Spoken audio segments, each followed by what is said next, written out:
800-951-0592. Joe and Jason here on this Tuesday after the CPI really didn't provide a whole lot of relief. We've got about 200 of those 10th ounce left that we were selling yesterday. They're $250 a piece. If you want to roll, they're rolls of 50, $12,500 on the roll. And then I've got $110 liberties. And Jason, you're going to be able to save $10 a coin on these, $1,120 on the half ounce $10 liberty. Again, they got 100 of those available. And Jason, we're seeing premiums across the board. I know you're getting the same text I'm getting. Gold premiums up, silver premiums jumping up again. Matter of fact, silver premiums have jumped up twice today alone. Yeah, that shows that the warning that I talked about in the last segment, these bank closures are another warning of to get your money moved into something better. And right now, gold and silver is just the best place to hold your savings. And that's the warning. The warning was well heeded by a lot of customers all over the country buying gold and silver. And so that pushes the premiums. It's just the way, I mean, look, what did that take, Joe? Friday and Monday. And then the premiums just came racing upwards. Yep. Friday and Monday. Jeff Gunlatch was on CNBC. I don't think he asked Jim Cramer about any of his recommendations. You should probably do what that new ETF does and just do the opposite of what he says. But he was talking about the Fed. And again, Jason and I, we've been trying to explain it as best we can. The higher the rates go, the more trouble these, what we'll call the vulnerable 4,000 or so banks become if they have a run. Now, what banks are they targeting right now? Obviously, they're going to target the ones that had done the riskiest amount of stuff. But the higher the rates go, the more losses they would have to incur if they have to sell their off-balance sheet securities. Jeff Gunlatch said, listen, the Fed is going to raise next Wednesday. And he said the only reason they're going to do it is because they feel like they would lose credibility if they didn't, and that they're going to raise only 25 basis points. And his exact quote, I just think to save kind of the program and their credibility. I mean, do they have any credibility left? Do they? Really? Do they? Right? Remember, they told us there was no inflation, right? It was transitory. It was supply chain problems. Then they made up disinflation. You know, here's the funny matter. Well, disinflation only made it like a couple weeks. You know, at least transitory made it for like a whole year. They probably raised rates for by 25 basis points.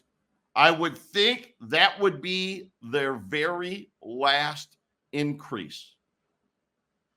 Interesting comments.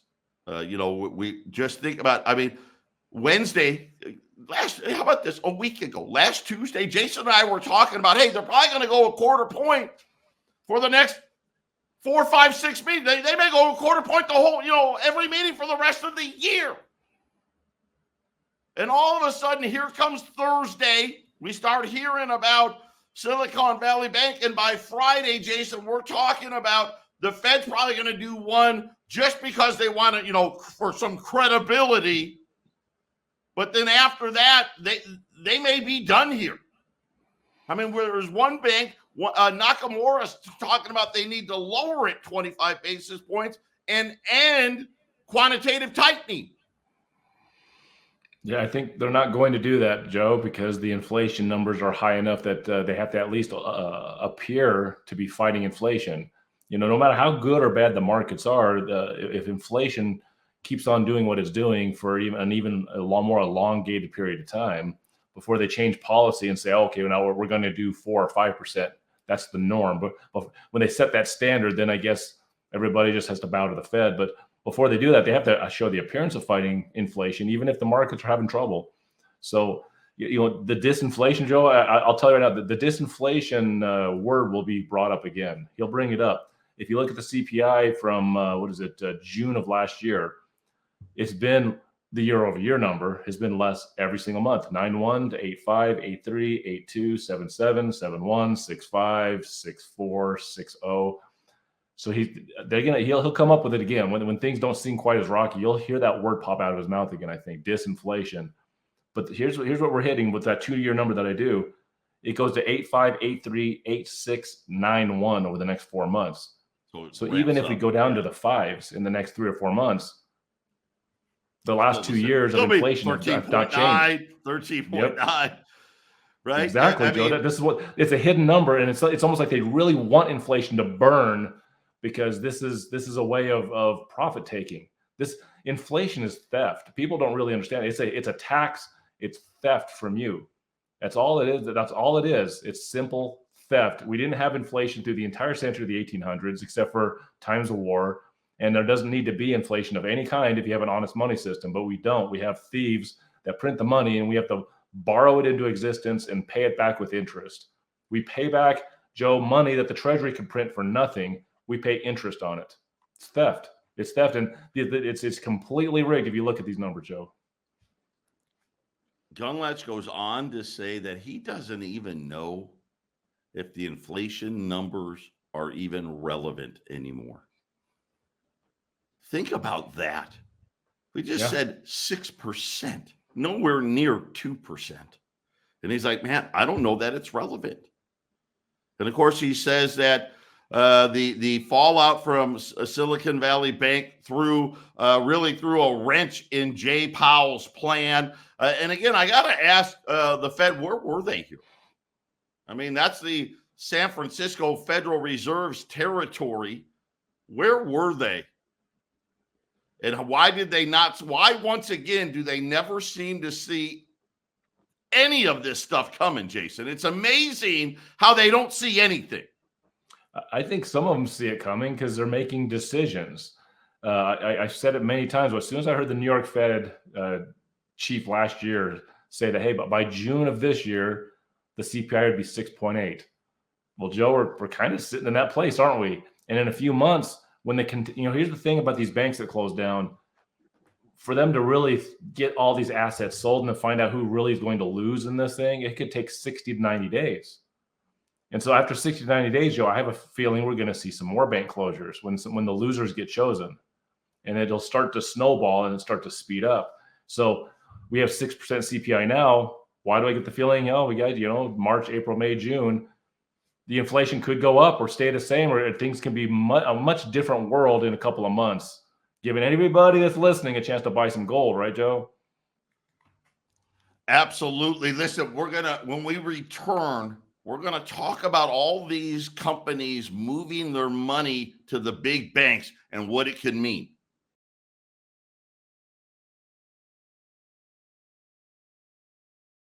$800-951-0592. We got a couple of rolls of 10th ounce American Gold Eagles left. They're $250 a piece. If you buy a roll of them, a roll of 50, 12,500. And then $10 Liberties. We have them on sale today at $1,120 at 800-951-0592. I'm tracking some silver. Silver it was, for a brief minute, it seemed like silver was everywhere, and now it's nowhere again to be found. But I'll try. We're trying for tomorrow to see if we can do something on the silver side of things. But, some interesting things coming out about the making the depositors hold. The Citadel's CEO Griffin, he got another one of these billionaires. Once again, another missed opportunity to really say, hey, the moral hazard here, right? You want to, live in all the good times. You want to be super risky. Well, when you're super risky, this is what happens. But saying that this is the breakdown of capitalism, was saying that the FDIC caved in. The Wall Street Journal saying that venture capitalists, heavy, big Democratic donors, Silicon Valley politicians got the FDIC to say, okay, you know what? We're going to insure all of the deposits. Just to give you an idea of what it's going to cost. So I just got the first numbers here of what this is going to cost the FDIC. According to when a bank fails, uninsured depositors on average take a 10 to 15% haircut.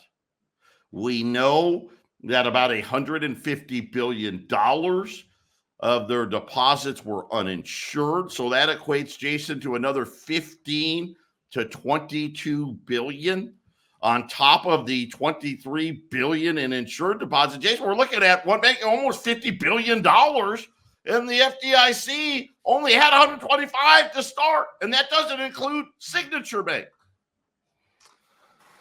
Yeah, that's not a very pretty picture with just a couple of three banks having stress, right, and bailing two of them out. So what I think they've got plans, Joe. This is just me. I think they got plans on how to shore this thing up when the next few banks close, which I think will be in the next few months. But there'll be a time where there's not enough funny money floating around to keep this thing fixed, and that's when the bottom falls out. I still think we got some time, Joe, before it really, really gets bad.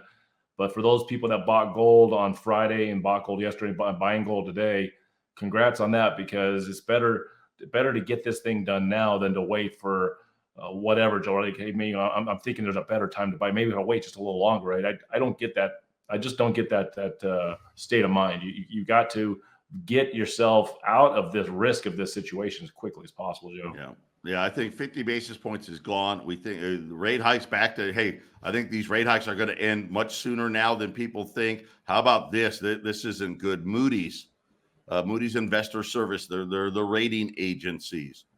They just put the entire, I don't know if I've ever seen this before, the entire banking system to negative from stable. So Moody's here, and this just happened not too long ago. One of the big three rating services has announced that the entire banking system is now negative. It was stable. And that kind of goes to the point of, what are these depositors going to do now that have left these banks? Are they going to tighten the purse strings here? Probably. How about the depositors at the big banks seeing all of this go on? We know money's been pouring into treasuries. Well, maybe not today, but Friday and Monday just poured in there. That's money that's not going to be put into the economy. Jason, we can really be setting ourselves up for a really ugly second half of the year, depending if the Fed, Gelnletz was talking about credibility. Do they have any left? Right, Joe, and I think when it comes to the next few bank problems that'll be coming up, and I think that it can be coming soon, it all comes down to to start with the FDIC, right? Because you're talking about, look what one little situation did to their funds. So then the obvious next question is, well, where are they going to fund it when they run out? And they've got these little pockets of money in different places. And I've mentioned the reverse repo market. That's a cash holding site. To me, Joe, the Fed could push the banks like, yeah, you're holding your cash there, but it's your banking system that's failing. So maybe you should put some of that right now, $2.1 trillion back into the FDIC. I think when the reverse repo market starts going down significantly, Joe, then that's a good time clock as to when this thing's really going to go bad. You'll start to see that 2.1 trillion go down to nothing, because it's just a holding site for cash. And at some point, these banks are going to need that money back, aren't they, Joe? Well, in the downgrade of the entire sector, the rating agency cited extraordinary action taken to shore up the sector. Extraordinary action to shore up the sector. It said that, unfortunately, other banks, they don't mention who, but other banks have unrealized losses or uninsured depositors that are still at risk. So this is a pretty significant statement out of Moody's saying, hey, listen, we don't think this thing is over. There are still banks that have problems, and there's still more unsecured deposits that the FDIC is going to have to come up with. We'll be back after the break.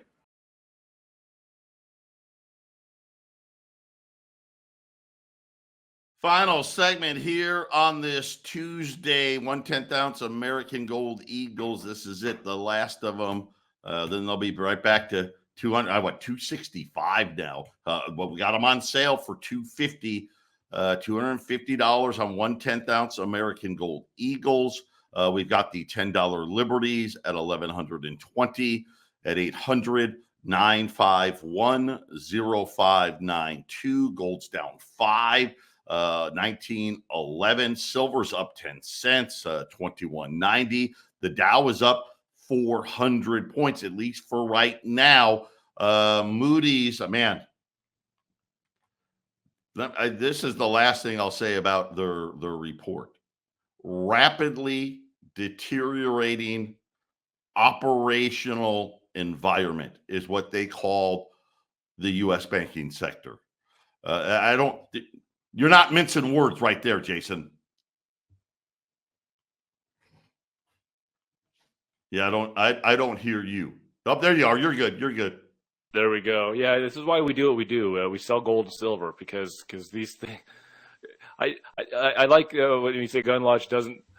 He doesn't care about the numbers anymore. I mean, the numbers are some sort of a guide, but to not be trusted, I totally agree with not trusting the numbers. I mean, it's just all there to be a smokescreen so that you put your money in the wrong place and you put yourself in a susceptible position. Joe, you should put yourself in the best possible position you can economically, especially in times like this when they're getting ready to flush the toilet, so to speak, and a lot of people are going to go down with the ship. I'm going to tell you right now, it was something we thought, hey, the Fed's going to hike till they break it, right? That's what we've always said that. They broke it. Something broke. It wasn't what we thought was going to break, right? We've been waiting. Where's all the layoffs, right? When the jobs are going to slow. Never in my wildest dreams, I didn't even imagine that we would have another banking crisis. Are you kidding me? Are you kidding me? I've said it for how long? They never fixed what happened in 07 and 08. They didn't fix that. They didn't fix it. They papered over it. And now now all of a sudden it's coming out in ways people never even thought of, Jason. Well, they never did fix it, but they put a big fat Band-Aid over it until they can get the technology to catch up for what they want, which is their digital currency. The banking system's broken, so let's replace it. Well, wait a minute. They're not going to really let us replace it until we have a way to where they have no way of disagreeing with us, a digital currency, which they have no control over. So they're there now, Joe. They're happy. They can break it now. They can let these banks go away. And I think we're going to see a slow progression of bank failures. We may go a month or two without another one, but I think in 60 days and 90 days after this one, you're going to see some more happen, Joe. You're going to see it happen again, and then again and again. And I know we've got a little reprieve today, and that's probably all it is. News out of Credit Suisse. It just keeps going from bad to worse. The Securities and Exchange Commission said Credit Suisse had material weakness in its internal controls over financial reporting. That's really code for, hey, they were fudging the numbers to make it look better than what they really were. Credit Suisse now at another new low. And Jason, this is a too big to fail bank here. Yeah, we get to some of those foreign banks that are the biggest in their country. Yeah, this could get really serious really quick. You know, I think China had a lot more banking stress in the previous year or two than they let on. I think that's something that's not been talked about. It bubbled up and then it kind of went away, didn't it, Joe? Yeah, absolutely. 800-951-0592. Jason and I are coming right back with the Half Empty Cup.